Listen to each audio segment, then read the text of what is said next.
Hi everyone, welcome back to my channel. कैसे हो आप सभी? आई एम श्योर कि आप सभी लोग ठीक होंगे। तो चलिए स्टार्ट करते हैं आज का नया वीडियो। इस वीडियो में हम लोग डिस्कस करने वाले हैं रेटिनल डी अटैचमेंट वाला क्वेश्चन, जो काफ़ी इंपॉर्टेंट है और मैं आपको बहुत ही सिंपल और इजी लैंग्वेज में समझाऊंगी। ठीक है, तो इस वर्ड से हमें क्या क्लियर हो रहा है? रेटिनल दैट मीन्स कि ये रेटिना रेटिना जो वर्ड है वो हमारी आई से रिलेटेड है। एंड डी अटैचमेंट यानी कि किसी भी दो चीज़ों का या फिर दो लेयर्स का अलग होना। ठीक है, रेटिनल डी अटैचमेंट में क्या होता है, जो रेटिना होता है, जो एक काफ़ी थिन लेयर होती है हमारी आई की, वो अपनी प्लेस से हट जाती है, जिसके कारण जो है विजन लॉस जैसी कंडीशन देखने के लिए मिलती है। ठीक है, अब इसमें एक्चुअल में होता क्या है मैं आपको डायग्राम के थ्रू एक्सप्लेन करूँगी। ओके, तो ये जो एक नॉर्मल आई है और देन ये जो सेकंड डायग्राम है जिसमें ये हमें शो हो रहा है कि कैसे रेटिनल डी अटैचमेंट होता है। ठीक है, तो जैसे कि ये यहाँ पर आई की जो प्रॉपर स्ट्रक्चर होता है ये यहाँ पर दर्शाया गया है, जिसमें तीन लेयर्स दिख रही है। आउटर स्क्लेरा, मिडिल आती है कॉरोइड, देन इंटरनल लेयर आती है रेटिना। ठीक है, अब ये जो तीन लेयर्स होती है इसमें जो सबसे इनर मोस्ट लेयर होती है रेटिना। रेटिना का काम क्या होता है? ये जो है जब लाइट हमारी आंखों के अंदर आता है, ये लाइट सेंसिटिव स्क्रीन की तरह काम करती है। जब लाइट हमारी आंख में इंटर करता है तब रेटिना उसको कैच करता है और उस लाइट उस लाइट को इलेक्ट्रिकल इम्पल्सेस में कन्वर्ट करता है और फिर जो ऑप्टिक नर्व्स होती है उसके थ्रू सिग्नल्स हमारे ब्रेन को भेजती है। ठीक है, रेटिना क्या होता है? एक बहुत ही थिन लेयर होती है और ये डेलिकेट लेयर होती है और इसे जो है न्यूट्रिशन वगैरह किसके थ्रू मिलता है?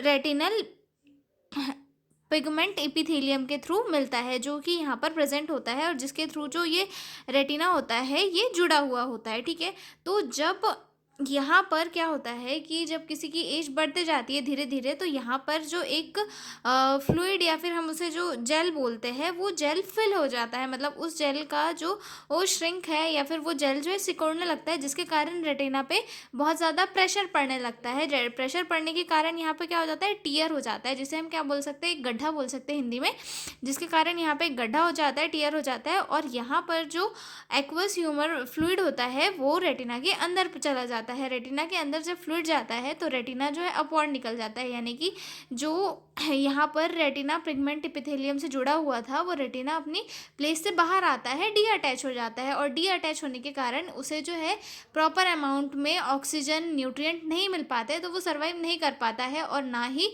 जो है हमें दिखाई देता है। क्योंकि रेटिना क्या करता है? हमारी आईसाइट में बहुत इंपॉर्टेंट होता है, जो हमारी लाइट को इलेक्ट्रिकल इम्पल्सेस में कन्वर्ट करके जो है ब्रेन को सिग्नल्स देता है। लेकिन अगर रेटिना अपनी प्लेस से हट जाए तो क्या सिग्नल्स ब्रेन तक जा पाएंगे? नहीं जा पाएंगे। इसीलिए रेटिना जब अपनी प्लेस से अलग हो जाता है, डी अटैच हो जाता है, तो वो वहाँ पर क्या होता है?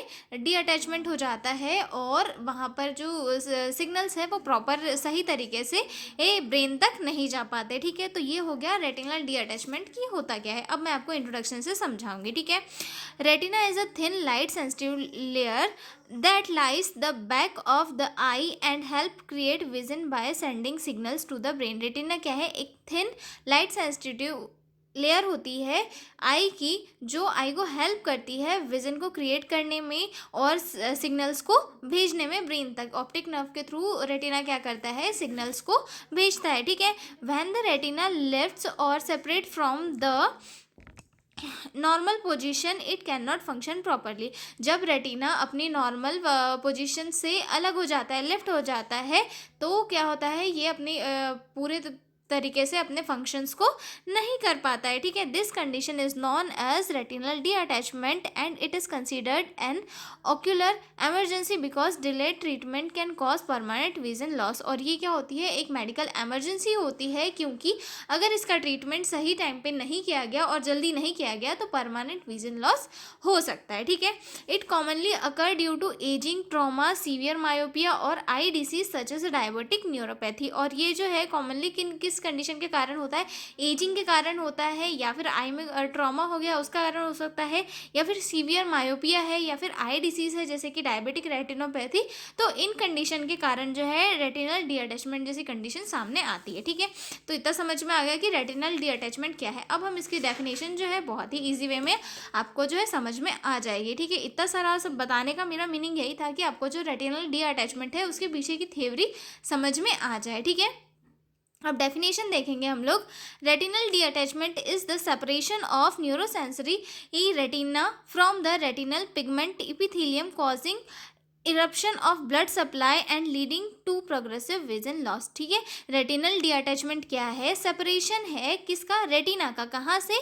न्यूरोसेंसरी रेटिना कहाँ से? रेटिनल पिगमेंट इपिथेलियम से। ठीक है, मतलब ये यहाँ पर जो रेटिना जुड़ा हुआ है, मतलब ये यहाँ पर जो रेटिना पहले जुड़ा हुआ था, यहाँ पर ये वाली लेयर यहाँ पर किससे जुड़ा हुआ था? रेटिना पिगमेंट इपिथेलियम से जुड़ा हुआ था, लेकिन वहाँ से क्या हो रहा है?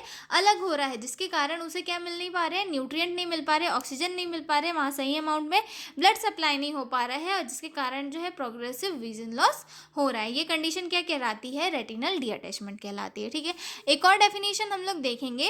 Retinal detachment is the separation of the sensory retina, for example photo receptor and inner tissue layers from the underlying retinal pigment epithelium. ठीक है, रेटिनल डी अटैचमेंट क्या होता है? सेपरेशन होता है सेंसरी रेटिना का, या फिर हम इसे फोटो रिसेप्टर भी बोल सकते हैं, जो कि इनर टिश्यू से सेपरेट होता है।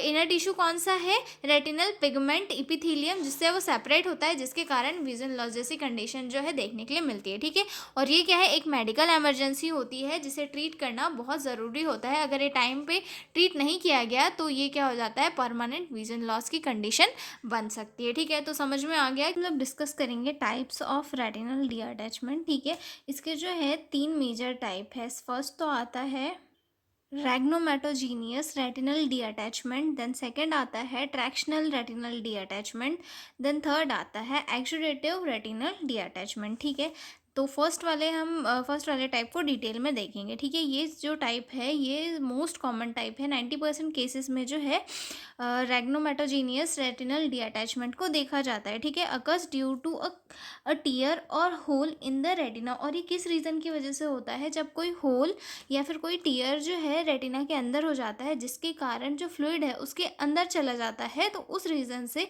ये जो है rhegmatogenous retinal D attachment cause होता है। जैसे कि हम लोग इस इमेज में देख रहे हैं, मान लो यहाँ पे कोई होल हुआ है और उस होल के कारण यहाँ पर जो फ्लूइड है वो इसके पीछे वाली स्पेस में चल जाएगा, तो रेटिना क्या हो जाएगा?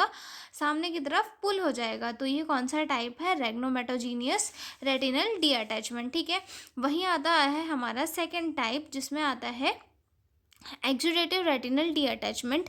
ये वाला जो टाइप है इसमें किसी भी प्रकार का कोई टीयर या फिर होल नहीं होता है। ठीक है, बस इन्फ्लेमेशन या फिर ट्यूमर या फिर इन्फेक्शन की वजह से रेटिना जो है नीचे की तरफ चले जाता है। ठीक है, मतलब किसी टाइप का कोई इन्फ्लेमेशन हो गया या फिर फ्लूइड एक्यूमुलेट हो गया, तो उस रीज़न की वजह से जो रेटिना है वो नीचे की तरफ फूल हो जाता है। Caused by fluid accumulation under retina without any tear seen in inflammation tumour or hypertension related to eye diseases. Eye diseases के कारण कोई भी अगर इन्फ्लेमेशन है या फिर ट्यूमर है, उस रीज़न से जो है इस टाइप का रेटिनल डी अटैचमेंट हमें देखने के लिए मिलता है। ठीक है, देन सेकेंड टाइप जो था tractional retinal detachment. Tractional retinal detachment में क्या हो रहा था कि रेटिना को जो है स्कार टिश्यूज़ जो है खींच कर ऊपर की ओर खींच देते हैं। मतलब मोस्टली जो है डायबिटिक रेटिनोपैथी वगैरह होता है, तो पुरानी इंजरीज रहती है, इसमें क्या हो जाता है? स्कार टिश्यूज़ वगैरह बन जाते हैं जो रेटिना को पुल कर देते हैं, जिससे कि रेटिना अपनी प्लेस से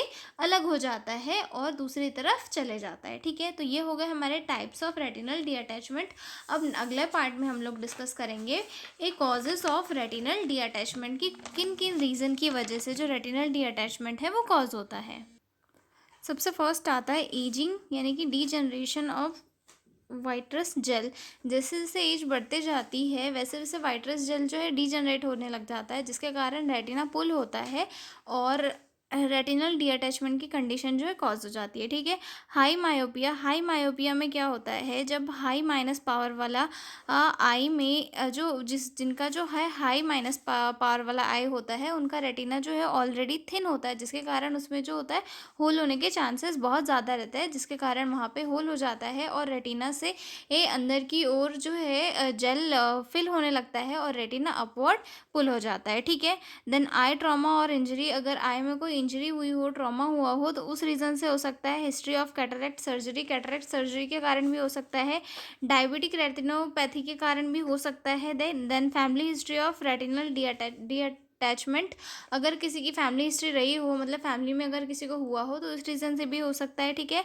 आई इन्फेक्शन और इन्फ्लामेशन की वजह से भी हो सकता है, एंड प्रीवियस रेटिनल टीयर के कारण भी हो सकता है, ठीक है। नेक्स्ट पॉइंट आता है हमारा pathophysiology of retinal D attachment, ठीक है।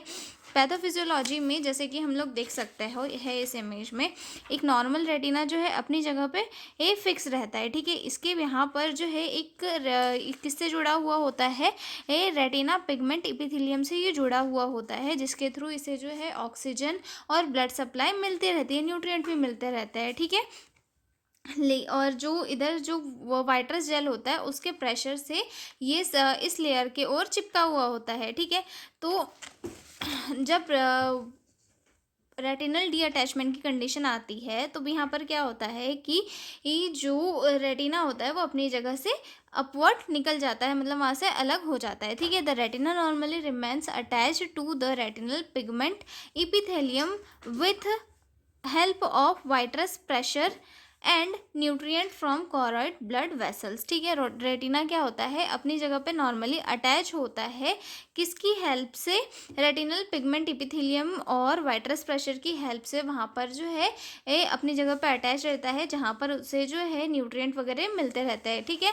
अब उसके बाद में क्या होता है, इफ़ टीयर डेवलप्स, अगर कोई टीयर या फिर होल वहाँ पे हो रहा है तो जो वाइट्रस फ्लूइड है वो टीयर के थ्रू जो है अंदर एंट्री मार लेता है। जैसे कि यहाँ पर एक मान लो कोई होल हो गया, जैसे कि यहाँ पे एक होल हो गया, जिसके कारण क्या हुआ कि यहाँ से जो फ्लूइड है वो यहाँ की अंदर वाली स्पेस में आ गया। अब फ्लूइड जो है अंदर वाली स्पेस में आ जाएगा तो वो क्या करेगा, वाइट्रस फ्लूइड जो है अंदर कलेक्ट हो जाएगा, जिसके कारण जो रेटिना है वो मतलब सामने की साइड लिफ्ट होने लग जाएगा। रेटिना जो है अपनी रेटिना पिगमेंट इपिथेलियम से दूर जाने लगेगा, ठीक है। यहाँ पर जो है दो कंडीशन आती है, ठीक है। एक तो ट्रैक्शनल डिटैचमेंट होता है, देन सेकंड आता है एक्सुडेटिव डिटैचमेंट, ठीक है। तो इसमें क्या होता है, जो ट्रैक्शनल डिटैचमेंट होता है इसमें फाइब्रस या फिर स्कार टिश्यूज होते हैं जो कि रेटिना को अपवर्ड धका देते हैं, पुल कर देते हैं। और जो एक्सुडेटिव रेटिनल डी अटैचमेंट होता है इसमें जो है इन्फ्लामेटरी फ्लूइड एक्यूमुलेट हो जाता है बिना किसी टीयर के, जिसके कारण रेटिना जो है वो अपवर्ड पुल हो जाता है, ठीक है। तो ये दो हो गए। अब इसके बाद में क्या कंडीशन आ रही है, when the retina detach it loses oxygen and nutrients leading to photoreceptor cell damage। जब रेटिना जो है अपनी प्लेस से डी अटैच हो जाता है, जिसके कारण क्या होता है उसे ऑक्सीजन न्यूट्रिएंट नहीं मिल पाते, जिसके कारण क्या होता है जो फोटो रिसेप्टर सेल्स है वो डैमेज होने लग जाती है और पर्सन को देखने में दिक्कत होने लग जाती है या फिर फुल विजन लॉस हो जाता है, ठीक है। जैसे कि यहाँ पे ये नॉर्मल वाला है और ये रेटिनल डी अटैचमेंट की कंडीशन, ठीक है। अब ये नॉर्मल कंडीशन में क्या है, यहाँ पर चिपका हुआ है, लेकिन जब ये रेटिनल डी अटैचमेंट हो जाएगा, ये अपनी जगह से अलग हो जाएगा, तो क्या यहाँ पे न्यूट्रिएंट और ब्लड सप्लाई मिल पाएंगे, नहीं मिल पाएंगे। तो जिसके कारण क्या होगा, यहाँ की जो सेल्स है फोटो रिसेप्टर सेल्स वो डेथ होने लग जाएगी उनकी। और जो जब डेथ हो जाएगी तो क्या इंसान को प्रॉपर दिखेगा, नहीं दिखेगा, क्योंकि रेटिना क्या होता है एक सेंसिटिव लेयर होती है जो आँखों में पड़ने वाले लाइट को इलेक्ट्रिकल इम्पल्सिव में कन्वर्ट करके हमारे माइंड तक क्या भेजती है, ये सिग्नल्स भेजती है, तब हमें जो है प्रॉपर कोई भी चीज़ दिखाई देती है, ठीक है। अब इसके बाद में हम अगला पॉइंट देखेंगे पैथोफिजियोलॉजी के बाद में, साइन एंड सिम्टम्स की क्या क्या साइन एंड सिम्टम्स हमें देखने के लिए मिलते हैं, ठीक है। तो इसमें सबसे फर्स्ट आता है सडन फ्लैशेस ऑफ लाइट, जिसे फोटोस्फिया भी कहते हैं। सडन फ्लैशेस देखने के लिए मिलते हैं लाइट के, ठीक है। सडन इंक्रीज इन फ्लोएटर्स, और जो है सडन जो है हमें ब्लैक स्पॉट्स या फिर कॉम्बेब लाइक शेप जो है दिखाई देने लगता है, ठीक है। शेडो और curtain like effects over vision, जब भी हम किसी चीज़ को देखने लगते हैं तो वहाँ पर जो है पर्दे जैसा स्ट्रक्चर या फिर जो है एक ऐसा ढका हुआ स्ट्रक्चर हमें दिखाई देने लगता है, ठीक है। ये ब्लड और डिस्टॉर्टेड विजन जो है हमें दिखाई देने लगता है, ठीक है। Sudden loss of peripheral vision भी हमें जो है प्रॉपर तरीके से नहीं दिखाई देता है और ये पेनलेस होता है, ओके। अब इसके बाद जो है हम क्या देखेंगे, डायग्नोस्टिक इवोल्यूशन की कौन कौन से डायग्नोस्टिक इवोल्यूशंस इसमें किए जाते हैं, ठीक है। तो जिसमें सबसे फर्स्ट आता है हिस्ट्री कलेक्शन की जाती है।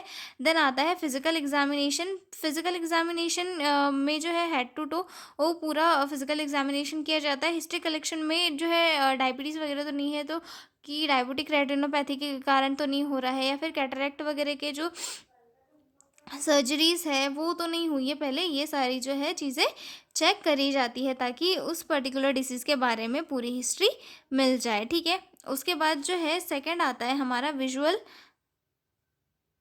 Equity test and tonometry. Visual acuity test किया जाता है कि इसमें ये देखा जाता है कि कितना विजन लॉस हुआ है, ये चेक किया जाता है कि कितना मतलब पर्सन को कम दिखाई दे रहा है, ठीक है।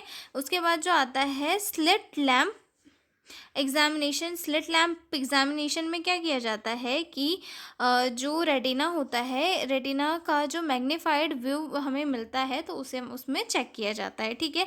देन अगला आता है टोनोमेट्री। हमने देखा नहीं था, टोनोमेट्री में क्या किया जाता है, इंट्राओकुलर प्रेशर को चेक किया जाता है कि कितना इंट्राओकुलर प्रेशर है, ठीक है।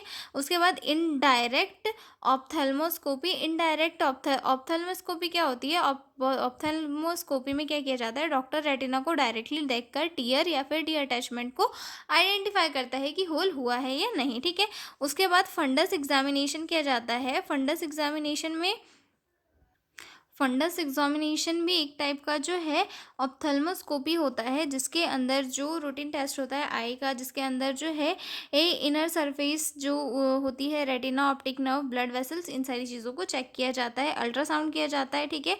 देन नेक्स्ट आता है optical coherence tomography. Optical coherence tomography में क्या किया जाता है, रेटिना की लेयर्स का क्रॉस सेक्शन व्यू लिया जाता है, ठीक है, ताकि कहाँ पे होल है, कहाँ पे टीयर है, वो चेक किया जा सके, ठीक है। इंट्राओकुलर प्रेशर का मेजरमेंट किया जाता है, ठीक है ना। अब हम आगे देखेंगे medical management and retinal medical management of retinal D attachment, ठीक है।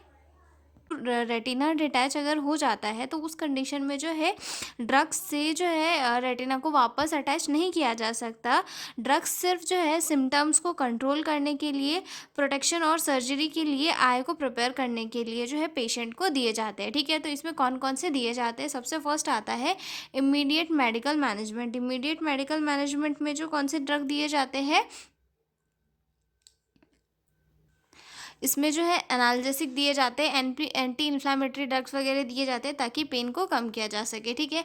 इमीडिएट कौन कौन सी प्रोसीजर्स की जाती है, तो वहाँ पर जो चोट लगी हुई होती है उसे कवर करके रखना होता है, तो इसीलिए वहाँ पर क्या किया जाता है, complete eye rest and reduce head and eye movement to prevent worsening of detachment. Eye को जो है पूरी प्रॉपर रेस्ट दिया जाता है, आई के मूवमेंट को जितना कम हो सके उतना कम किया जाता है ताकि जो डिटैचमेंट हुआ है वो और ज़्यादा डिटैच ना हो, मतलब रेटिना जो अगर थोड़ा सा खिसका है अपनी जगह से वो वहीं रहे और ज़्यादा अलग ना हो जाए, ठीक है। A protective eye shield is used to avoid injury and rubbing. और एक प्रोटेक्टिव आई शील्ड लगाई जाती है आँखों में ताकि आँखों को पेशेंट क्या है रब ना करे और आँखों को जो है प्रोटेक्शन मिलता रहे, ठीक है। अब उसके बाद में कौन कौन से ड्रग यूज़ किए जाते हैं, ठीक है। Drug used in treatment of retinal detachment, कौन कौन से ड्रग यूज़ किए जाते हैं, तो इसमें सबसे फर्स्ट आता है एनाल्जेसिक। एनाल्जेसिक यूज़ क्यों किया जाता है, ताकि पेन को रिड्यूस किया जा सके। इसमें पैरासीटामॉल यूज़ किया जाता है या फिर आइबुप्रोफेन जो है यूज़ किया जाता है, ठीक है। देन सेकंड आता है anti inflammatory drug. Anti inflammatory drug क्यों यूज़ किए जाते हैं, एंटी इन्फ्लामेटरी ड्रग्स जो इन्फ्लामेशन आ गई है, जो सूजन आ गई है, उसे कम करने के लिए दिए जाते हैं ताकि इरिटेशन जो है पेशेंट को कम हो, ठीक है। इसमें जो है ये टॉपिकल आई ड्रॉप्स दी जाती है जिसमें कि प्रेडनिसोलोन एसिडेट दी जाती है 1% एंड डेक्सामेथासोन आई ड्रॉप जो है पेशेंट को रेकमेंड करी जाती है, ओके।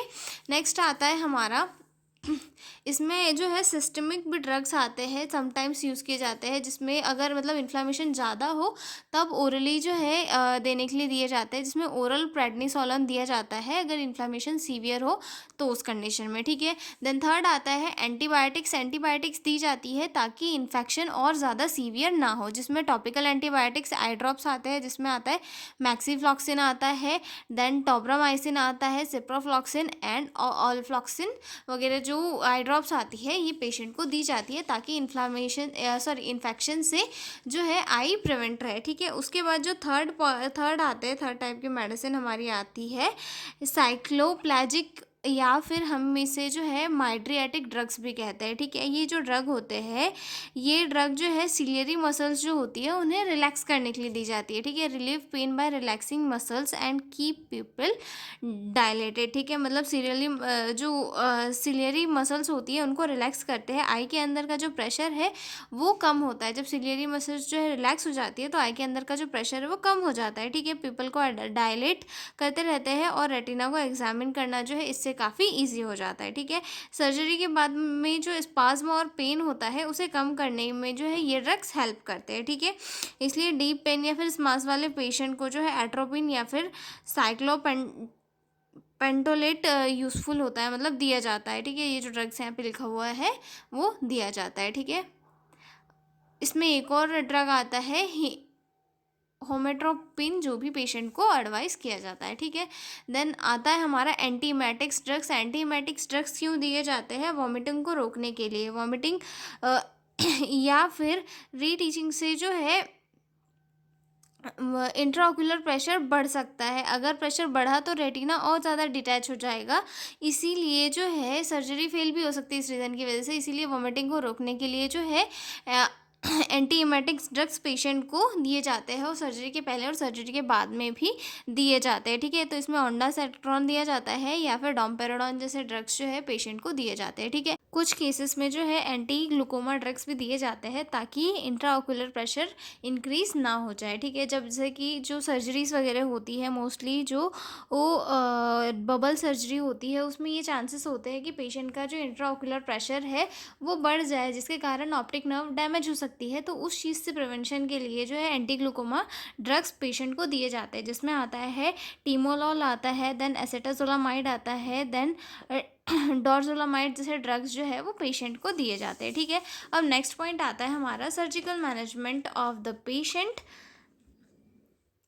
ओके, जिसमें कुछ सर्जरीज परफॉर्म की जाती है ताकि वो जो होल है उसे फिल किया जाए जिससे कि फ्लूइड रेटिना के पीछे वाले भाग में ना जाए और रेटिना अपनी जगह से डिटैच ना हो, ठीक है। इसका जो मेडिकल मैनेजमेंट होता है वो सेकेंडरी होता है, लेकिन जो प्राइमरी मैनेजमेंट होता है वो सर्जिकल मैनेजमेंट ही किया जाता है, क्योंकि इन्फेक्शन की प्रिवेंशन के लिए या फिर जो पेन हो रहा है पेन को कम करने के लिए, इंट्राओक्यूलर प्रेशर को कम करने के लिए मेडिसिन दी जा सकती है, लेकिन जो मेन मैनेजमेंट होता है वो सर्जिकल मैनेजमेंट ही होता है जिसके थ्रू पेशेंट को ट्रीट किया जाता है, ठीक है।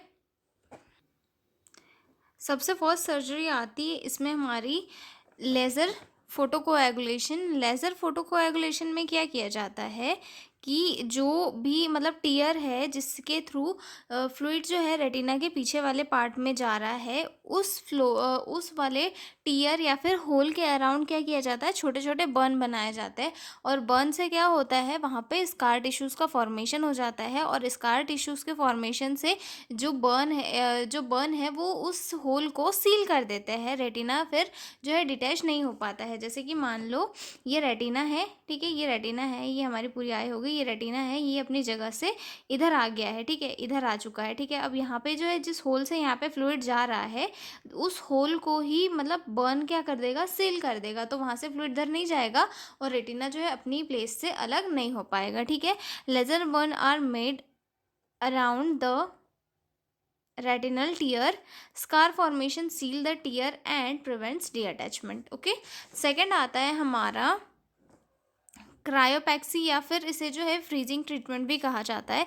इस प्रोसीजर में क्या होता है, फ्रीजिंग प्रोब लगाई जाती है आई के आउटसाइड में, ठीक है, और कूल टेम्परेचर से जो स्कार है उसका फॉर्मेशन हो जाता है और रेटिना जो है वापस अपने जो पुराने वाले फॉर्म में है चले जाता है, ठीक है।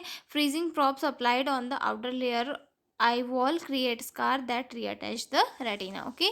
देन थर्ड सर्जरी आती है न्यूमैटिक रेटिनोपैक्सी। न्यूमैटिक रेटिनोपैक्सी में कोई जो है गैस बबल सर्जरी भी कहा जाता है, ठीक है। गैस बबल सर्जरी में क्या होता है, डॉक्टर आई के अंदर गैस बबल जिसमें कि SF6 या फिर 3F8 इंजेक्ट करता है और ये गैस बबल क्या करता है, रेटिना को प्रेस करके अपनी जगह में सेट रखता है, ठीक है। गैस बबल SF6 और C3EF8 injected inside the I, bubble push retina back in place, retina must maintain specific head position. और जिसके बाद क्या करता है, रेटिना अपनी एक स्पेसिफिक पोजीशन को मेंटेन करके रखता है, ठीक है। नेक्स्ट आता है हमारा स्क्लेरल बकलिंग, ठीक है। स्क्लेरल बकलिंग में क्या होता है कि आई के बाहर जो सिलिकॉन बैंड लगाया जाता है, ये बैंड स्क्लेरा को थोड़ा प्रेशर डाल, स्क्लेरा पर क्या करता है, थोड़ा प्रेशर डालता है और रेटिना जो है अपनी जगह पर वापस चिपक जाता है, ओके। मोस्टली जो है लार्ज और मल्टीपल टीयर्स में जो है इस सर्जरी को जो यूज़ किया जाता है, ठीक है। Silicon band placed around the outside of I sclera pushes the eye wall inward to support the detached retina, okay। Then fifth आती है, फिफ्थ सर्जिकल मैनेजमेंट आता है हमारा पार्स प्लाना वाइट्रेक्टोमी।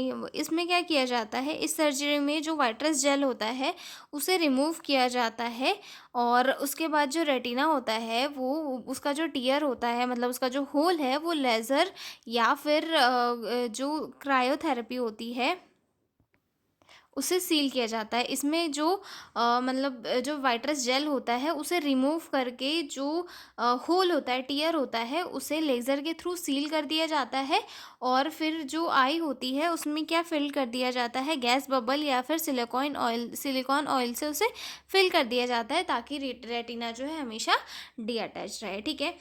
तो ये हो चुका है हमारा सर्जिकल मैनेजमेंट कंप्लीट। मिलता है अगले वीडियो में एक नए क्वेश्चन के साथ जिसमें हम लोग डिस्कस करेंगे nursing management and care plan. तो मिलता है अगले वीडियो में, तब तक के लिए बाय बाय।